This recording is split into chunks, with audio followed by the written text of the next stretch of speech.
How you doing, everyone? It's Luke from lukecurtis.co.uk. Tomorrow, Friday the 13th, I've got a big shoot in London, and what I like to do the night before is just give everything a dry run to make sure that it's all set up and it's working fine.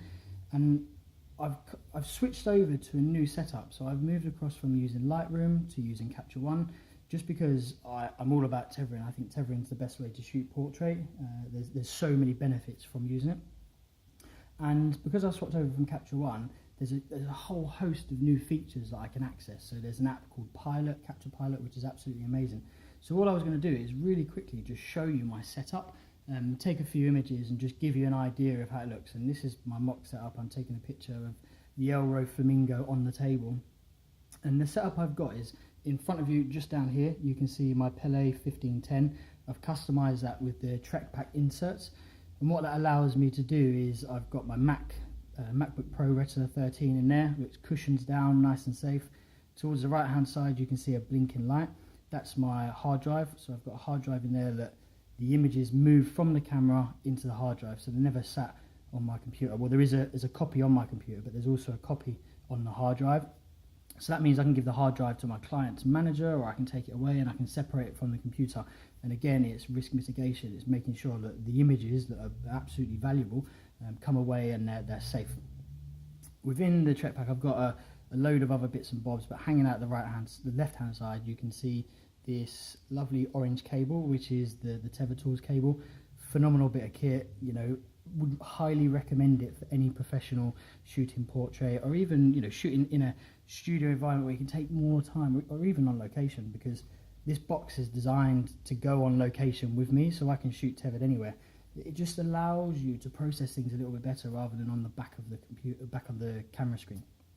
Then over to my right hand side, which is this chap here, you can see the Sony the A7R2, and on top of there's a transmitter which is connected to the softbox over to the left hand side. And on the table there is an iPad mini, and the iPad mini is connected to the MacBook 13 via a closed network that the MacBook has created. So I've been able to create a network and both of those devices sit on it. So when I use Capture One, I can take images. The images will go off using a script. One stays on the computer, one goes onto the hard drive. But those images are also pushed to the iPad.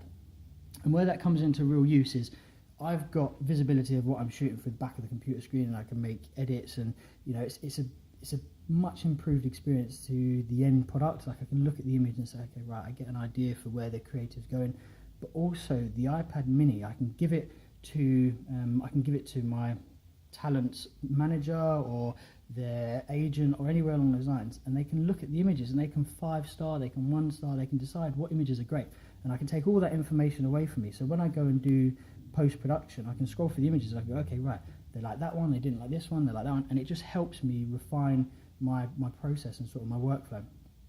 If, you know, the person I'm working with doesn't have an agent as such, what I can also do is I can clamp it to a stand, have it facing the talent, and the talent can see what I'm seeing. You know, you can get real-time display on sort of the images that are coming across, and then I can give direction.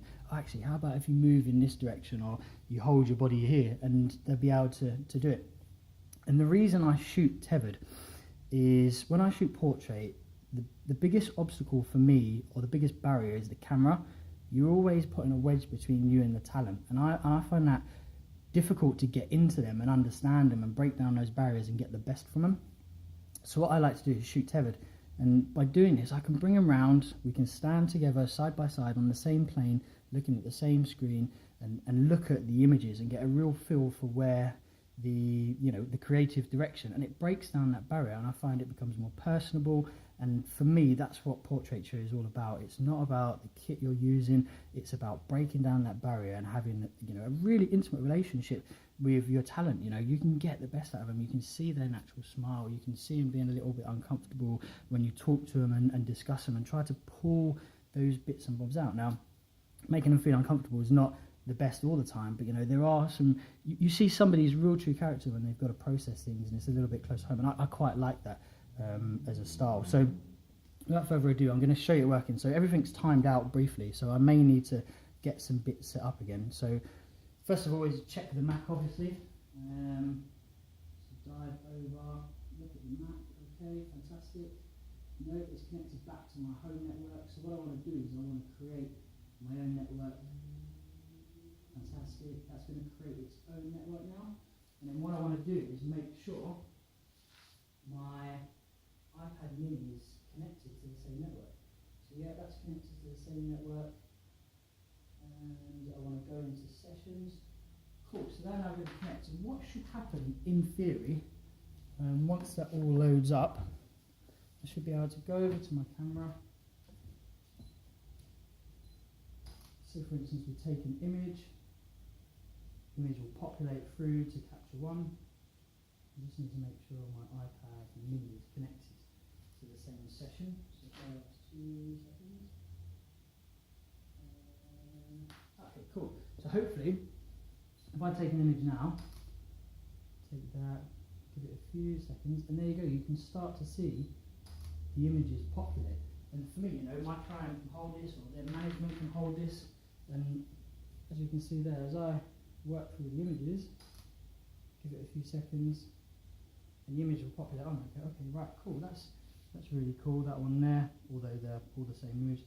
But what I can do is I can 5-star it, and for me, you know, like to take them away and look at a workflow and understand what they like, it's phenomenal because I get a real steer for the creative and producing work that ultimately they're happy with. So yeah, and you can place that anywhere around. I'll place it here so Mr. Flamingo can get visibility of it. And that's all from swapping to capture one. And the reason I swapped across is as a Sony shooter, to tether into Lightroom, you have to basically use a third-party software, which is Sony's. And I find that additional layer creates additional problems, and it isn't ever smooth, and it's let me down on a few occasions. So I made the decision to move across to Capture One, and I haven't regretted it.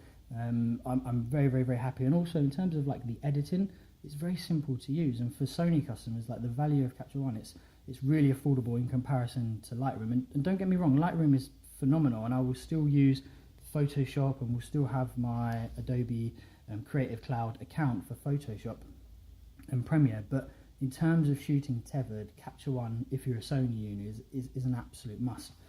What I can do at the end of my shoot is I open this up, cool, great, I close that down, I'm just going to eject this guy,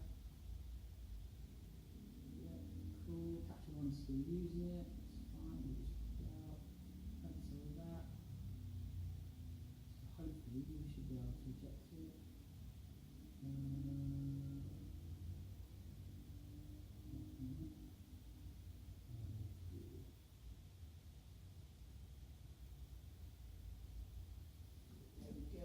So I can do that.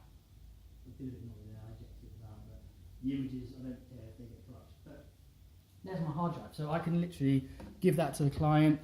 I can take it away with me, I can separate it from the rest of my gear, and this is the value, you know, this is super value. The rest of this in front of you is all insured, you know, anything goes wrong with it, I can get it replaced, that's fine. The value is in here, you know, this is what this is what defines you as a photographer, the images that sit in here. If anything goes wrong with these, if you lose them or, oh my God, like that's worst case scenario. Losing all the rest of this gear can be resolved, like, and quite timely, provided you've got a good insurance provider, but you lose the images and, you know, that's, you know, absolutely gut-wrenching for yourself and the client. So I can extract that, and that goes, you know, safely away. If I want to, you know, if it's an even bigger shoot and it's even high profile, even more high profile, I can add an additional USB extender, which gives me an extra slot, and I plug another hard drive in, which runs a script additionally, which copies the images to both of those hard drives. So I can take away the computer that's got images on. My agent can take the talent's agent can take away a hard drive, and you know, I could post one away, or, you know, I've got 3 copies. It's all about being as safe as possible. And where I got the idea from, so I can't take credit for any of this setup at all. And there's a photographer called Tom Barnes, and I follow him quite a bit. I think he's absolutely amazing in terms of the work he produces, and, you know, always works smarter, not harder. So I have taken steps to sort of replicate what he's done and customize it within reason to my style and my preference. The Capture Pilot for me is another layer added on top. But hopefully that gives you an insight into how I would set up a shoot and the equipment I would use. If you've got any questions, please do pop them into the comments down below. There will be more videos coming. I'll keep on trying to sort of upload one a week, sort of 3 or 4 on a monthly basis. But feel free to ask some questions and also subscribe. It would be really appreciated. Cheers, take care.